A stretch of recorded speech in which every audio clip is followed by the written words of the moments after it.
भारत माता की। आपने सुबह से लगता है खाना तो क्या पानी भी नहीं पिया। पूरी शक्ति के साथ बोलिए, उत्साह के साथ बोलिए, जोश के साथ बोलिए। मीराबाई की धरती पे बैठे हैं, महाराणा प्रताप की जयंती समारोह मना रहे हैं। इतना ढीला ढीला बोलने से काम नहीं चलेगा। भारत माता की, भारत माता की, वंदे वंदे वंदे। महाराणा प्रताप की, महाराणा प्रताप की। मंच पर विराजमान पूज्य संत वृंद, सम्मानित मंच, मेरे सामने बैठी हुई पितृशक्ति, मातृशक्ति, आप सभी के अंदर विराजमान मेरे ईश्वर को मैं प्रणाम करती हूँ। और आज इतने दिव्य, शुभ, भव्य और शौरवीरता के पराक्रम की पराकाष्ठा महाराणा प्रताप जयंती महोत्सव में मैं आपके समक्ष आई हूँ। आज आप सबको मैं बताना चाहती हूँ कि महाराणा प्रताप ने जो लड़ाई लड़ी थी अनीति के खिलाफ, अत्याचार के खिलाफ, आतताइयों के खिलाफ, विधर्मियों के खिलाफ, वो ये मत सोचिए कि वो लड़ाई महाराणा प्रताप के साथ बस समाप्त हो गई। इस संसार में असुरों की कोई कमी नहीं है, राक्षसों की कोई कमी नहीं है, पापियों की और दैत्यों की कोई कमी नहीं है। यहाँ पे समय समय पर जैसे पानी में कीड़े अपने आप पैदा होते हैं, जीवाणु पैदा होते हैं, कीटाणु पैदा होते हैं, वायरस पैदा होते हैं, ऐसे ही समाज में आसुरी प्रवृत्ति के विधर्मी, पाप करने वाले, अनाचार करने वाले, अत्याचार करने वाले, शोषण करने वाले, मानवता के दुश्मन सदैव समय समय पर पैदा होते रहते हैं। और इनका काम केवल एक ही नहीं होता, मारना। इनका काम होता है छल कपट करना, आपकी बहू बेटियों की इज्जत को खराब करना, आपके धर्म को भ्रष्ट करना, आपके आचरण को खत्म करना, आपके खान पान को भ्रष्ट करना। क्यों? क्योंकि जब किसी भी समाज का संस्कार, संस्कृति और परंपराएं दूषित होती हैं तो वो पूरा समाज अपने आप खत्म हो जाता है। किसी भी समाज का आधार होता है उसका धर्म, उसकी धर्म के प्रति निष्ठा। और जब धर्म के प्रति निष्ठा ही खत्म हो जाती है तो पूरा समाज अपने आप खत्म हो जाता है। उस समय बंदूक की गोले चलाने की जरूरत नहीं पड़ती, पिस्तौल चलाने की जरूरत नहीं पड़ती, तलवारें चलाने की भी जरूरत नहीं पड़ती है। आदमी की आत्मा उससे छीन लो, वो आदमी अपने आप खत्म हो जाएगा। इसी तर्ज के ऊपर हमारे समाज में एक बहुत बड़ा षड्यंत्र चल रहा है।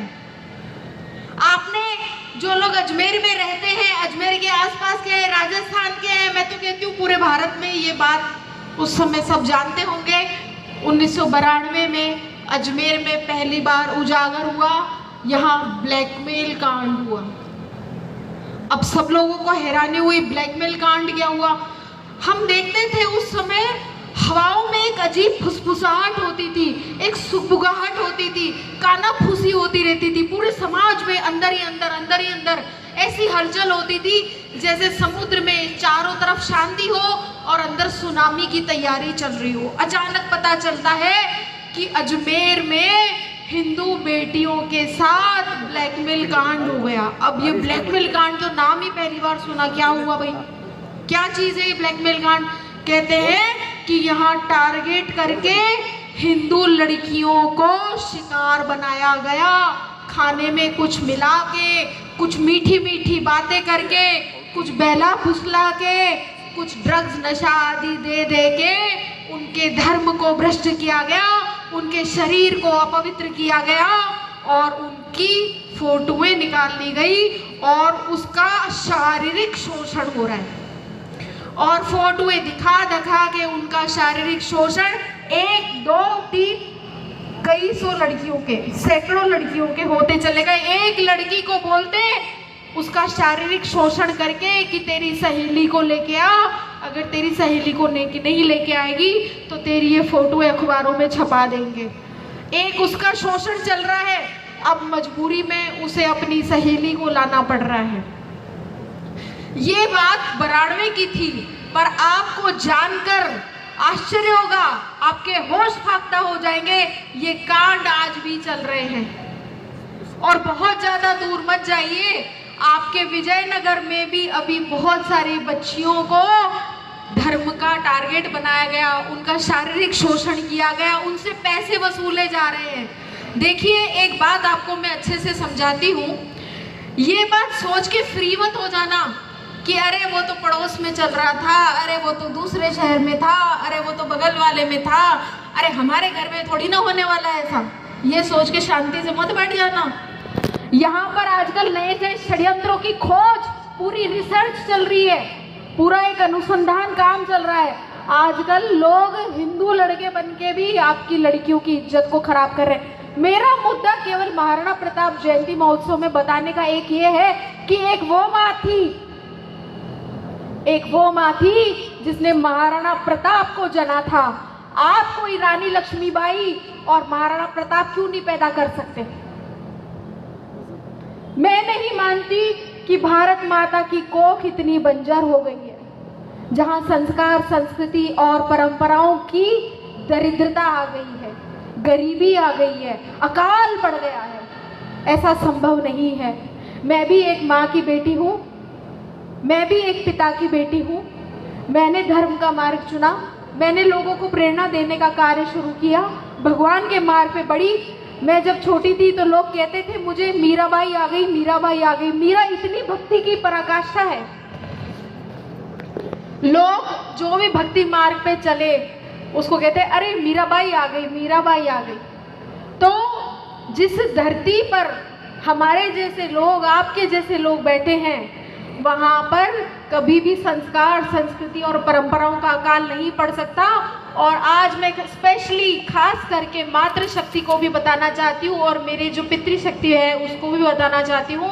समाज में आज बहुत ज़रूरत है ऐसे लोगों की जो समाज को बंटने ना दे, जो समाज में जन जागृति का कार्य करे। समाज में जो कई तरह के षड्यंत्र चल रहे हैं, वो हिंदू लड़कों के नाम रखकर आ जाते हैं, वो तिलक मौली कलावा बांध के आ जाते हैं और आपकी बच्चियों को, भोली भाली बच्चियों को शिकार बनाते हैं। क्यों बनाते हैं?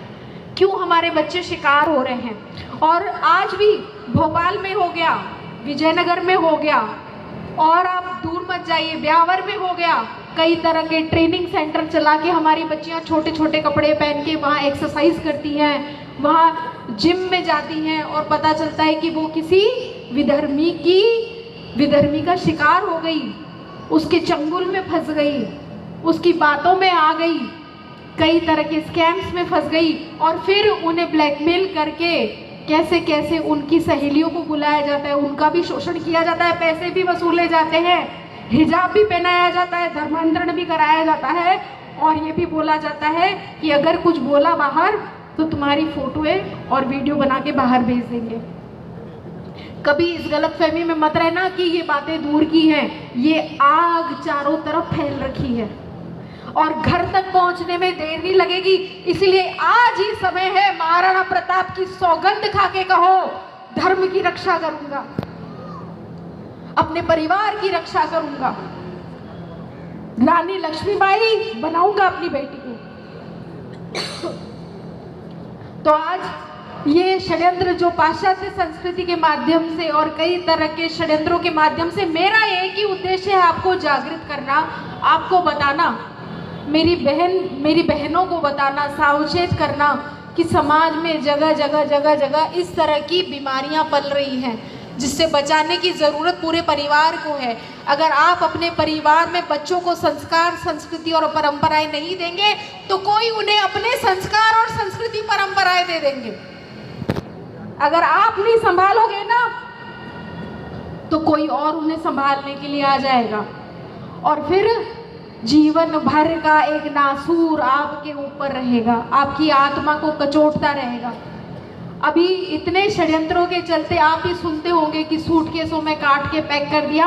कहाँ से आती है ये मानसिकता, कहाँ से आती है ये सब चीज़ें? तो आज इस विषय को हाईलाइट करने का, इस विषय पे बोलने का केवल यही उद्देश्य था कि मातृशक्ति, अगर महाराणा प्रताप ये धरती जन सकती है तो रानी लक्ष्मीबाई भी जन सकती है। हमारी माताओं का काम केवल घर का चूल्हा चौका बच्चे पैदा करना नहीं है। हमारी माताएं बहनें केवल कमोडिटी नहीं है। हमारी माताएं बहनें केवल फैशन का सामान नहीं है। कोई आइटम ऐसा नहीं है कि बस सज संवर के औरों को लुभाने के लिए बाजारों में चले, समाज में जाए, नहीं। हमारी मातृशक्ति सुंदरता की भी पराकाष्ठा है और आत्मा की भी पराकाष्ठा है। उनका आत्मिक चरित्र भी पूरे भारतवर्ष की एक आदर्श है, पूरे भारतवर्ष में एक आदर्श है। रानी लक्ष्मीबाई कितनी सुंदर थी, पर सुंदरता के ऊपर उन्होंने अपनी आंतरिक सुंदरता पे जोर दिया। वो केवल सजने संवरने और फैशन करने में नहीं रही, उसने अपनी आत्मा की शक्ति को पहचाना। आप क्या सोचते हो कि महाराणा प्रताप कोई